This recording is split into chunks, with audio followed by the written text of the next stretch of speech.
Come on now. Spent a long time in your hole. Spent a long time in the wrong hole. Spent a long time in this town. I spent a long time in my town.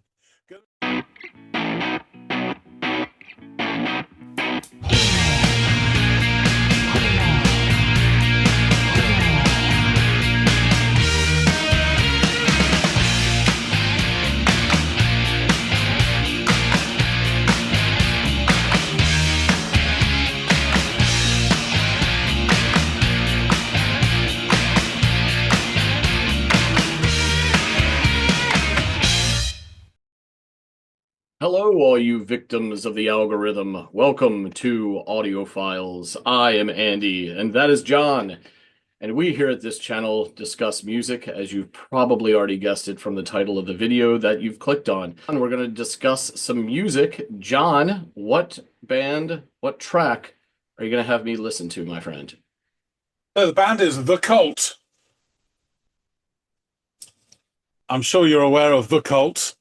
I know that name. I really do, but I can't think of what the tracks are that I would probably know by them. So I maybe, would imagine there's at least one, if not three, that you'd be familiar with without even okay. knowing it. All right. Well, maybe when I come back from the other side, you can inform me of what those tracks Yeah. might be. Good Um, news is it's not this one. okay. Yeah. Well, we don't know that yet, but I would assume that this isn't one of them. Um, but yeah, it's definitely a name that rings some sort of bell for me, but I can't attribute any track to that name, much to my chagrin. But as you mentioned or suggested, it's probably not this one. What is this one? Love. Yeah, it's a foreign notion to me, so I'm sure I haven't.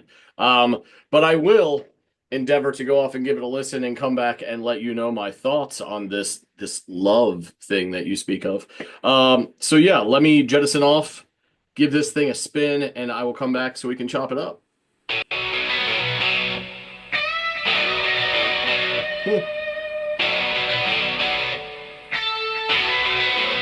Come on now. Gonna dig the scene.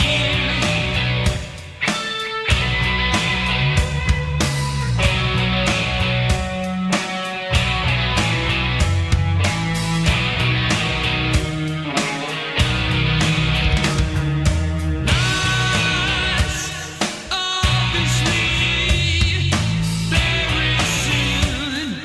Everybody lies, obviously, very soon. Everybody.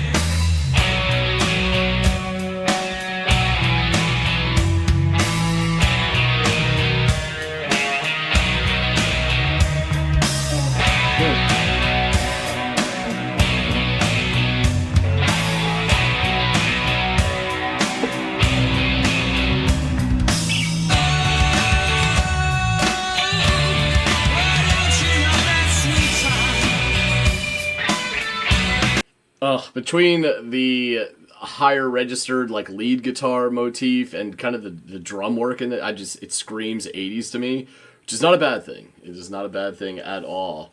But it has kind of that the sonic palette of something that would have come out in the 80s for sure. Sounds great. That lead guitar work is fabulous. I was kind of like it cut out there for a little bit just to leave the chugging like rhythm guitar to play that riff with the I don't want to say subdued because they were pretty forward, but the less the drums with fewer flourishes in it.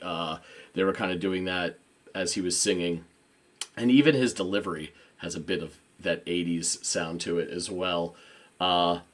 Yeah, it's a lot of fun. All of this has a great kind of sound to it that connotes for me, I don't know, something nostalgic about this 80s rock vibe it's got going on. But the lead guitar work sounds great. I'm really loving the drums. Some nice bass, low bass happening underneath all of this as well. Yeah, this is kind of infectious, so I'm here for it.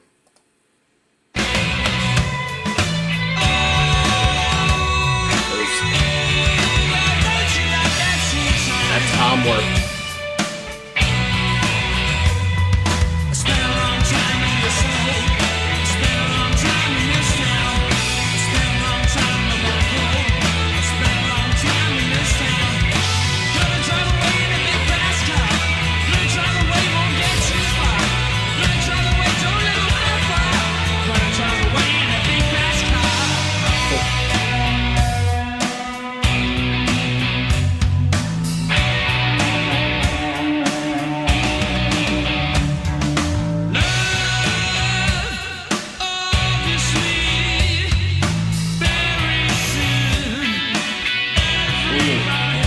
Nice guitar.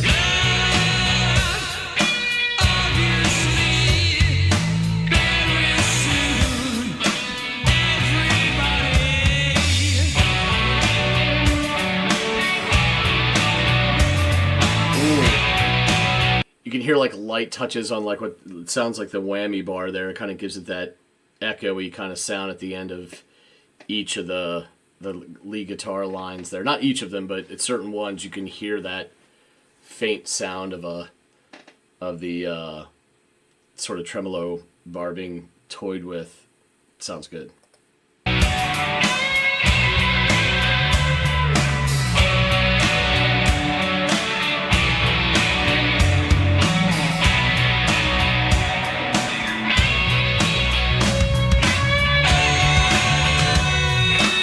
Love these drums.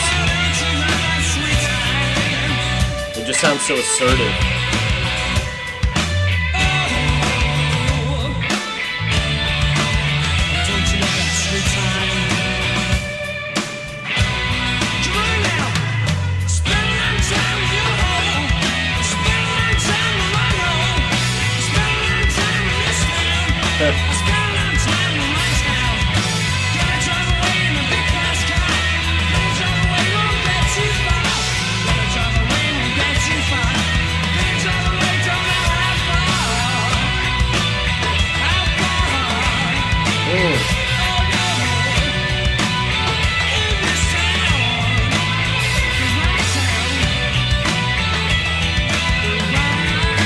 Yes, the tom work.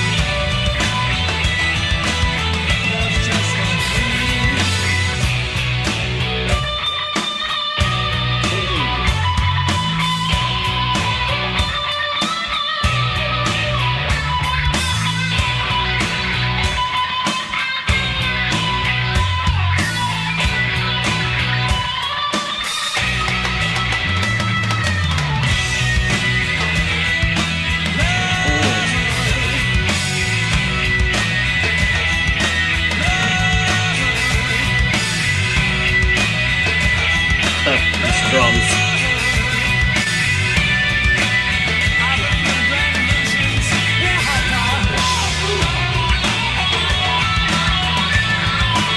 Oh.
Yeah, that was just fun.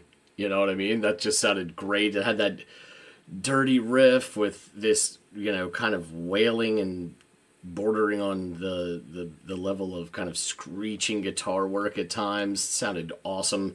Also, again, very 80s, not to beat a dead horse. Those fucking drums, man. The rolling tom work, and it had this. This is gonna sound weird, to like put this kind of like attribute to assign it to an instrument, but they were played with this like jaunty confidence, like they knew exactly where the hell they were going, like strutting around on those toms and that clasping hi hat, and even some of the other cymbals were utilized as well. All of that sounded great. That guitar, and the like that you always knew had it in it, finally displayed that it had it in it in the latter portion of the song when it went off in that lead. Took it to just up a notch. I think like it sounded to me at times. I don't know if this applies to the whole thing. I have to listen to it again, but I think I was catching like maybe like a peppering in of a flanger effect pedal, or maybe some sort of chorus pedal. I'm not sure, but it gave, which also kind of 80s, gave that guitar just a little extra je ne sais quoi, like something, and an added quality, an added sound to it, that I thought I heard. I don't know, maybe I'm wrong. Some great, like, rolling bass under there at times. It stuck out more to me at certain points than it did the other, especially when the lead guitar kind of pulled back from the spotlight, leaving the bass and the rhythm guitar to kind of do that rhythmic riffing that the song is kind of built around. But I don't think, for me, the standouts were, yes, that lead guitar, but really those strutting drums as well. I really enjoyed that. Yeah, this was a lot of fun. This isn't anything that's, breaking barriers or challenging our belief or concept of music or anything like that, or genre bending, but goddamn, it sounded good. Now, I say genre bending, and it didn't sound like it was like this and that and it, like all kind of put together.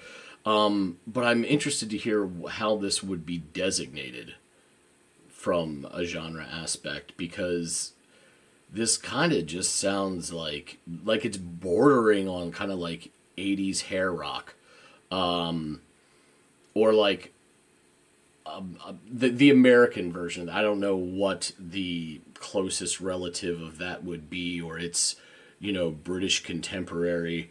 These guys are in fact British. I assume they are. I could be totally off. But from my Yank lens, it kind of sounds like that.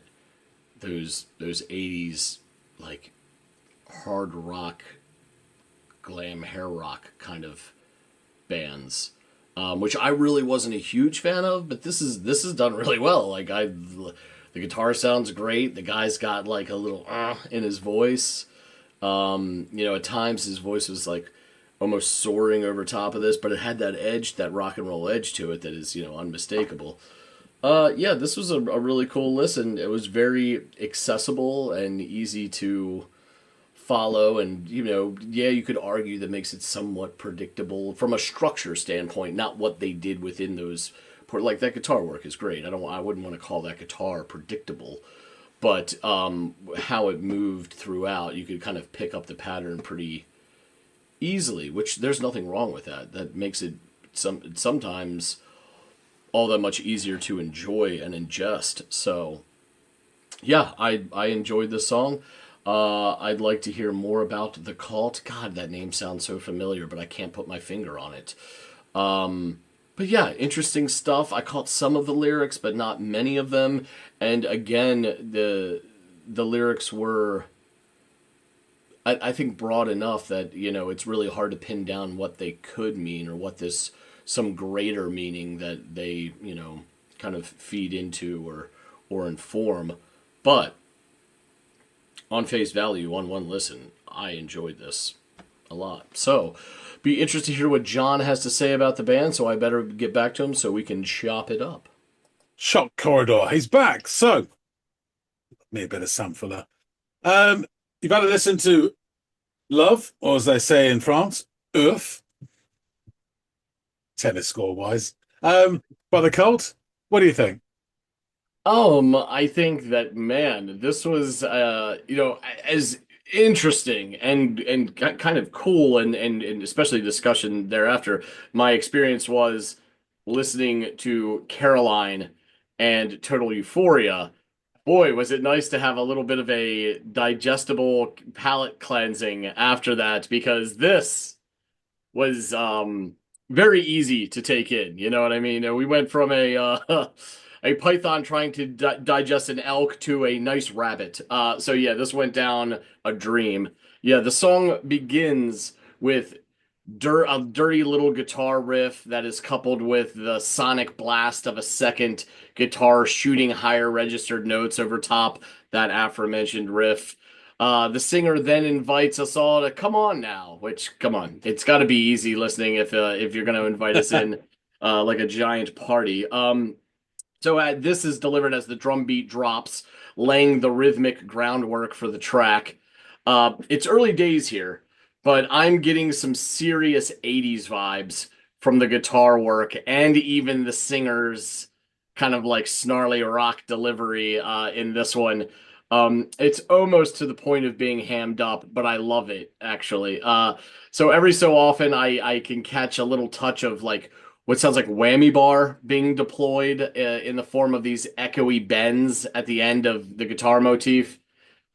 In the opening stanza of lyrics, I believe the vocalist repeats the line "Love, obviously, very soon, everybody," which again, I guess the one similarity this has to Caroline isn't wrought with detail. Like it's just these clips and phrases all put together. I get the gist of it though this time. Love, good, here, now, great. Okay, so and then he goes, "Oh, oh, won't you love that sweet time?" And then the song moves into like the next portion in which the singer reflects on the different things he spent a long time in or on. I didn't catch all of them, but that sounded like the gist anyway. And it's during this part we get treated to some great tom and cymbal work on the drums, and more of that wonderful 80s shooting higher registered guitar notes through the soundscape. The singer again then repeats the love, obviously, very soon, everybody. Um, so it's a lot of like who, what, where, but not any of the details or conjunctions in between the words. So interesting. And I guess uh, he asked us again if we love that sweet time. And from here, the song revisits the spent a long time portion as the guitar continues to wail and the drums roll over the toms and crash on the cymbals. About the 3:45 mark, the lead guitar shines even more so as it blasts out this high pitched notation that grows throughout, and it sounds to me as if it might be affected by a little bit of the flanger or chorus effect, if I were to guess. I think that's what I'm hearing, which only kind of further underscores in me this presumption that we are in the throes of the 1980s, because that kind of effect on electric guitar was being leaned into a lot during that period. So yeah, that only kind of underscores the 80s sonic aesthetic we've got going on here. All the while, the drums continue their jaunty progression, and just excellent use of hi-hat clasps, something that you and I have discussed recently. It sounds really great. The tight tom work in this is fabulous. In fact, by the end of the song, what stood out to me the most were just these two, the two roles in the song that I think were the most important for me, where there's the lead guitar, but those drums really came along nicely, and by the end of it, stood out to me as perhaps the part I enjoyed the most, if I'm being completely honest. Um, so they're, as I said, continuing on doing their lovely thing, hitting those clasps and rolls, and the singer vocalizes the word love over top of the music until it comes to an end. So yeah, this was a fun track with some familiar sounds, especially the tone and the effects used on the guitar. But the piece for me, as I mentioned a moment ago, that I think I enjoyed the most was that lovely drum work. It was just so fun and energetic and oozed this kind of confidence to it. Um, so what I am curious about is what this would be classified as, or what genre would it be designated to? For me, it had shades of that kind of like 80s hair rock and almost like American 80s glam rock. But I am curious. One, I assume that these guys are English. So I wonder what y'all would call them, or the critics over there, or what they themselves would designate this sound as. Because like I'm looking through this of very much a Yankee lens on this and trying to pinpoint it, but it has bits and pieces, particularly in this track, that scream to me an era of music that honestly I'm not a huge fan of, but this song I was. I liked the way it sounded. I love that guitar, that slightly over the top lead guitar work throughout, and again those drums. So yeah, tell me a bit more about the song, the band, and these other few tracks or couple tracks by them that I may be familiar with, because it's kind of like eating away at me here. Yeah, yeah. Okay. So this is from this album. That's same Yeah. title, Love. Um, their breakthrough album, and there's a song on there which is legion throughout the internet and in terms of reactions to, and that is She Sells Sanctuary. And even if the title doesn't ring a bell, the song will. Um, Okay. it's there everywhere. And then there's a couple of others later on when they really hit stateside. Um, Shower Baby, Firewoman, stuff like that. Um, so yeah, there's ones which you potentially heard. Um, I really, really like this album. You're right. There's more ham in this than in a butcher's called Hammy Hamster and His Sons, Hammy Hamster the Second. Yeah, this sense of humor, which they kind of lose about halfway through their career and take themselves too Uh, seriously. But it's there at the start. And there's some hippie bullshit going on. There's some sort of indie rock stuff. There's some goth rock stuff, post punk, all this sort of blending. And you're right, it's taken in terms of the hopscotch chart of rock. Um, they're one throw away from hair metal. yeah. They don't quite get there, and then they go a bit further in a different direction after that, which I'll get to. Okay. So, the Cult are an English rock band. I was thinking about this the other day as well. Actually, just to sidebar for a second. How you guys, Americans, are much more comfortable in saying the word rock or rock and roll. You'll very rarely hear a British person refer to music as rock and roll. For my take, and please in the comments if I'm wrong, but most people in from our side of the pond, when they say rock and roll, they're talking about 50s stuff, you know. Hmm. And when they say rock, they think monsters of rock. They think Judas Priest and all that sort of shit. Hmm. So there's a bit in them, and but it's not pop either, which everyone knows what pop is, you know. It's fluffy and it's disposable. So we have a hard time defining that bit in between. We're quite happy to talk about American music being hair metal, but we wouldn't call our own music that. Right, It's right. weird, this relationship with the word rock. You know, some people embrace it, you know, Johnny Walker on the radio and people like that, you know, rock, but not many do. Anyway, so they're an English rock band, rock, formed in Bradford in 1983. Before settling on their current name, The Cult, in 84, they performed for a short time under the name Death Cult, which was an evolution of the singer's previous band, who were called the Southern Death Cult. So they were known in the UK as, at the start, post-punk and gothic rock, and then they developed a heavier sound, going into sort of hard rock and heavy metal. Mainly, I have to say, for the American market. But there you go. So just a note, first off, on the guitarist, Billy Duffy.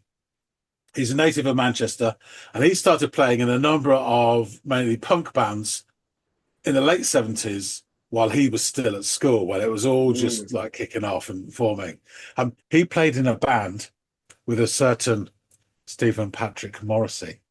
And the Mhm. band was called the Nosebleeds, and that was Morrissey's first ever public singing gig.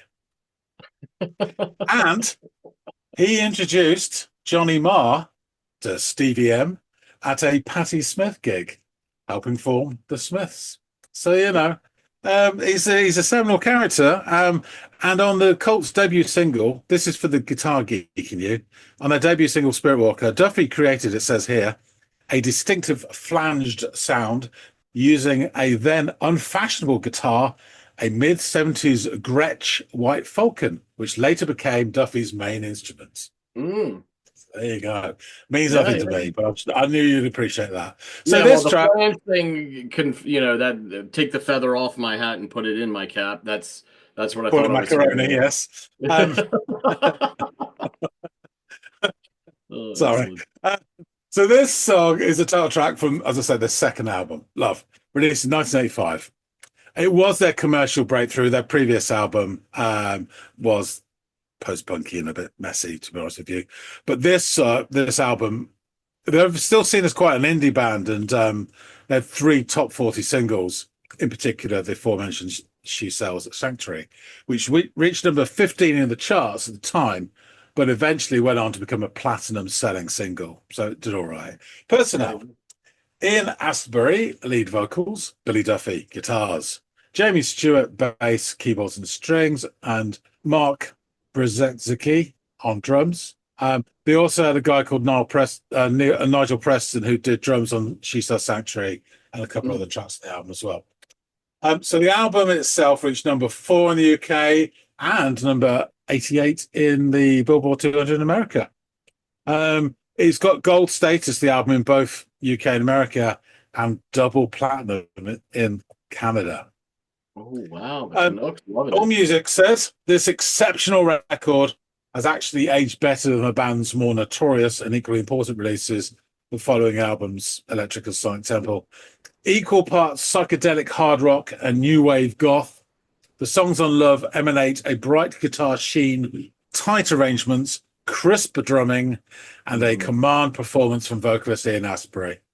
Overall, the album benefits from a wonderful sense of space, thanks in large part to guitarist Billy Duffy, who is much more subdued here than on future releases, whose restraint is especially notable on Revolution and the remarkably uncluttered title track, which you just listened to. BBC Music, they're talking about a re-release here, but despite their heady heights of success scaled by the cult during the arena rock years, their second album, Love, is by far their best. There simply isn't a bad song on here, although the title track and the psychedelia-drenched Phoenix were a heavy hint at things to come. Overall, Love straddles the rock-goth divide with peerless skill, one of the greatest British rock records of the 80s. Oh, wow. So, lyrics. Come on now. And then he says, want to dig the scene? Yes, ham all over the shop. Love, obviously, very soon, everybody. Love, it's like somebody ordering. Yeah, we'll have some love, obviously, very soon. Yeah, everybody. Oh, don't you love that sweet time? Oh, don't you love that sweet time? Spend a long time in this hole. Spend a long time in this town. Spend a long time in the wrong hole. Spend a long time in this town. Gonna drive away in a big fast car. Gonna drive away, won't get too far. Gonna drive away, don't know how far. Gonna drive away in a big fast car. Love, obviously, very soon, everybody. Love, obviously, very soon, everybody. Oh, don't you love that sweet time? Oh, don't you love that sweet time? Come on now. Spend a long time in your hole. Spend a long time in the wrong hole. Spend a long time in this town. I spend a long time in my town. Gonna drive away in the big fast car. Gonna drive away, won't get too far. Gonna drive away, won't get too far. Gonna drive away, don't know how far. How far? Oh yeah, in this town, in my town, in my town. That's just my fee. Guitar solo again. Love, love, love. And then he says, I look for the ground conditions near her heart.